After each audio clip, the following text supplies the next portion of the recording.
Olá pessoal, tudo bem? Aqui é a professora Miss, professora de Geografia. E hoje vamos falar sobre água. A água ela é um dos recursos naturais mais preciosos do nosso planeta. Podemos encontrar a água tanto na superfície quanto no subsolo.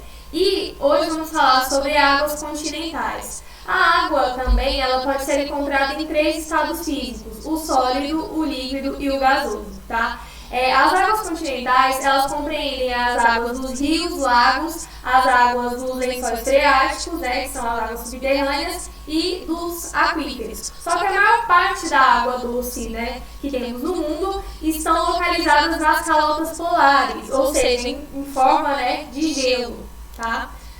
Aqui eu coloquei alguns exemplos, né, como rios. Aqui também temos a água aqui em forma de gelo, né, no estado, que é outro estado físico. Aqui temos a água no estado líquido e aqui no estado sólido, tá? E como que é a dinâmica dessa água no nosso planeta? Essa água, ela tem um próprio ciclo, tá? Que é o ciclo hidrológico ou o ciclo da água, que é um ciclo biogeoquímico que faz com que a água circule, né? Que garante que essa água circule no nosso planeta. E ela circula pelo meio físico ou pelos seres vivos, através da transpiração, né? No caso dos seres vivos. Como que acontece esse processo de ciclo da água? O ciclo da água ele se inicia na evaporação, que é quando os raios solares eles atingem a superfície da água, agitam essas moléculas e faz com que essa água evapore para a atmosfera. Na atmosfera, essa diferença, né, da temperatura, né, que a atmosfera tem uma temperatura mais baixa, vai fazer com que essa água em forma de vapor, ela se condense e aí ela vai passar do estado gasoso para o líquido e formando as nuvens. Quando essas nuvens elas estão muito carregadas, elas se precipitam, ou seja, caem de novo na Terra em forma de chuva, tá? E aí acontece o ciclo todo novamente, porque quando essa precipitação chega na Terra, ela volta de novo para os rios, para os lagos, tá? Essa precipitação, dependendo da região onde ela está, ela também pode ser em forma de granizo ou de neve, tá? Então, a água da chuva, né, ela retorna para a terra, né, podendo seguir diferentes caminhos. Ela pode infiltrar no solo, que é o caso das águas subterrâneas, que vai formar os lençóis freáticos e os aquíferos, ou ela pode ir para os rios, para os lagos e, consequentemente, também para os oceanos, ok? Então, esse é o ciclo da água. Essas são as etapas, né, de evaporação, condensação, precipitação e infiltração, que forma aí esse ciclo biogeoquímico muito importante, que é o ciclo da água, ok? As águas subterrâneas, elas são extremamente importantes, ocupam 30% da água potável, né, ou da água doce do nosso planeta. Elas são encontradas no subsolo. Essas águas subterrâneas, elas ocupam vastas extensões e formam grandes reservatórios, chamados de aquíferos ou lençóis freáticos. Elas também podem infiltrar e ao longo do tempo elas podem formar lagos, né, e podem formar nascentes, rios, enfim. Essas águas subterrâneas, elas são muito profundas, tá? E elas são encontradas no subsolo. Bom, uma outra parte muito importante, né, dessas águas continentais são os rios. E hoje a gente vai falar também um pouquinho sobre as partes dos rios. Temos a nascente, que é onde o rio nasce, ou seja, onde ele inicia seu curso, né, que é aqui a número 1 aqui. E temos os afluentes, ou seja, os rios menores, aqui no caso do número 2, que deságua no rio principal. Temos aqui em 3 um lago, que é uma parte, né, uma área de depressão. Vocês lembram, né, do tipo de relevo de depressão? Ele tem uma altitude menor, né, ou seja, ele tem um desnível. Então, esse lago vai ser um reservatório de água, tá? Temos aqui um quadro, a foz, que é onde esse rio ele deságua ou em outro rio ou no oceano, tá? Então, aqui são algumas partes, né, de um rio, ok? Bom, em relação ao regime dos rios ou regime fluvial, que quer dizer isso? Né? É o volume dos rios. Ele varia constantemente em relação às condições climáticas dos lugares onde eles passam. Então, vai variar graças ao nível das chuvas, né, que vai precisar das condições climáticas e também da região. Olha só, aqui temos um exemplo do rio Amazonas, aqui está na época da seca, ou seja, na época da vazante, e aqui temos o mesmo rio, só que na época da cheia, tá? Então, dá pra gente ver que o volume da água dos rios, ele varia constantemente, e ele depende das condições climáticas, tá?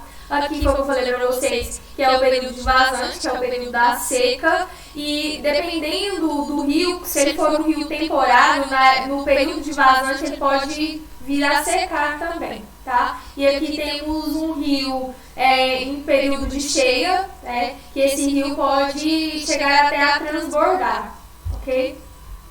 Bom, as bacias hidrográficas. O que são essas bacias hidrográficas? Os rios, eles formam conjuntos, né, de redes hidrográficas compostos por uma ou mais bacias, e as bacias hidrográficas é o conjunto de terras, né, por onde percorre um rio principal e seus afluentes. O que quer dizer isso? Que aqui, ó, essa área demarcada aqui de rosa é uma área de bacia hidrográfica, ou seja, nessa região passam um rio principal e os seus afluentes, tá? E isso é chamado de bacia hidrográfica. Essa bacia hidrográfica, ela pode ter um limite, tá? Esse limite, ele é chamado de divisor de águas. Nas porções mais elevadas do relevo, né, pode ocorrer esses divisores de águas, e essa água ela é escoada para os afluentes que são direcionados para um rio principal, ok? Aqui temos 12 regiões hidrográficas no Brasil. Geralmente a região hidrográfica ela recebe o nome do rio principal. Por exemplo, aqui, essa região aqui mais do norte. O principal rio que passa nessa região é o rio Amazonas. Então, por isso que tem esse nome, tá? Aqui temos o Tocantins-Araguaia, que é devido aos nomes, né, dos rios principais. Também São Francisco, Paraná, Parnaíba, tem várias regiões hidrográficas no Brasil, tá?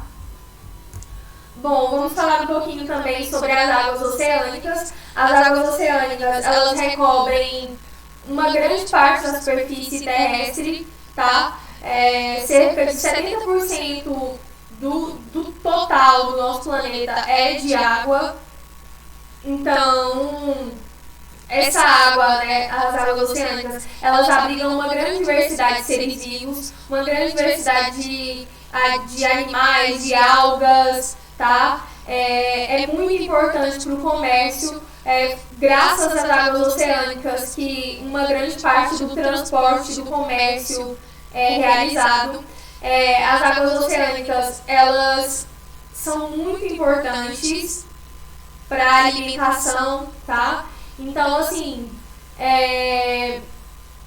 essas águas oceânicas têm algumas características, né? E elas dependem em virtude, né, da variação de salinidade, ou seja, da quantidade de sal que tem na água e da temperatura. Porque dependendo da zona onde essas águas oceânicas estão passando, vai variar a temperatura, ok? Aqui eu coloquei para vocês os oceanos que temos no planeta Terra, que é o Oceano Pacífico, o Oceano Atlântico, o Oceano Índico, o Oceano Glacial Ártico, o Oceano Glacial Antártico. Esses são os oceanos da Terra, tá? Bom, nos oceanos também temos as formas de relevo, tá? Temos as formas de relevo terrestre e as formas de relevo oceânica. As formas de relevo oceânicas são essas aqui. Essa plataforma continental, ela está mais próxima ao continente, então ela estabelece aí uma inclinação, né, suave em relação ao fundo do oceano, tá aqui. Temos o talude continental, que ele é uma parte da plataforma e o sopé, né, do continente, aqui, ó, que ocorre uma declividade e pode atingir até 3.000 metros de profundidade. Temos também as cordilheiras oceânicas, que são conjuntos de montanhas que ficam dentro aí, né, do oceano, e elas formam uma grande cadeia de montanhas, tá? Essa região aqui, né, dessas cordilheiras tem uma grande intensidade de atividade vulcânica. As ilhas oceânicas, que essas ilhas emersas aqui, que elas podem atingir uma altitude, né, para sair, né, da água, tá? Temos a região abissal, que é a região mais profunda, que ela pode atingir aí 5.000 metros, tá, de profundidade, sendo composta por terrenos, né, relativamente planos. Temos também as fossas submarinas, que são os locais mais profundos, aí são regiões mais profundas do relevo oceânico. Temos as fossas das Marianas, que é localizado no Oceano Pacífico, que é o local mais profundo da superfície do planeta Terra. Tá? Então, essas são algumas formas do relevo oceânico. Vamos falar um pouquinho também sobre o consumo da água e o uso da água de forma consciente. A água, ela é um recurso finito. Por que ela é um recurso finito? Professora, mas não tem um ciclo da água que está sempre renovando? Sim, temos o ciclo da água. Só que temos que lembrar que uma grande porção da quantidade da água potável, né, é a menor porção que a gente tem. Aqui nesse gráfico dá para vocês entenderem isso, tá? Falando em 100%, 97,5% da água total do planeta é água salgada. Então, fica o quê? 2,5% de água doce, ou seja, de água potável. Só que desses 2,5%, o que a gente tem disponível para a gente com mais facilidade são as águas dos rios e lagos, que são só 0,3%, tá? A maior parte desses 2,5, elas se encontram nas calotas polares, que eu falei para vocês desde o início da aula. 30% fica onde? Né? Nas águas subterrâneas, que ficam nos aquíferos e nos lençóis freáticos. Então, a disponibilidade de água potável é muito pouca. Em algumas regiões do nosso planeta já tem falta de água, já tem conflitos por causa de água, e devido à poluição, ao desmatamento, essa água vem só diminuindo, né? Essa água potável. Ok? Então é por isso que a água ela é um recurso finito, tá? Embora ela seja renovada graças ao ciclo da água, tem esse problema aí devido à poluição, tá? E à escassez de água no mundo. A água, como eu falei para vocês, é um dos elementos mais importantes para a manutenção da vida, tá? Todos os seres vivos precisam de água para sobreviver. Podemos encontrar essa água nos 3 estados físicos, né? No sólido, no líquido e no gasoso, como eu falei para vocês. E aqui eu coloquei um gráfico para vocês, só para vocês verem como que é o uso dessa água, tá? Como que a gente utiliza essa água no nosso dia a dia. A agricultura, ela utiliza 70% da água, tá? As atividades domésticas, 12%, e a indústria, 19%. Então, esse uso da água vem sendo totalmente descontrolado. Por isso que, infelizmente, a água ela é um recurso finito. Ela pode acabar, a água potável pode acabar. Devido à poluição, à má distribuição e ao consumo aí que não é consciente. Ok? Bom, pessoal, essa aula fica por aqui. Eu espero que vocês tenham entendido a aula. E beijos, façam as atividades. E por hoje é só. Tchau!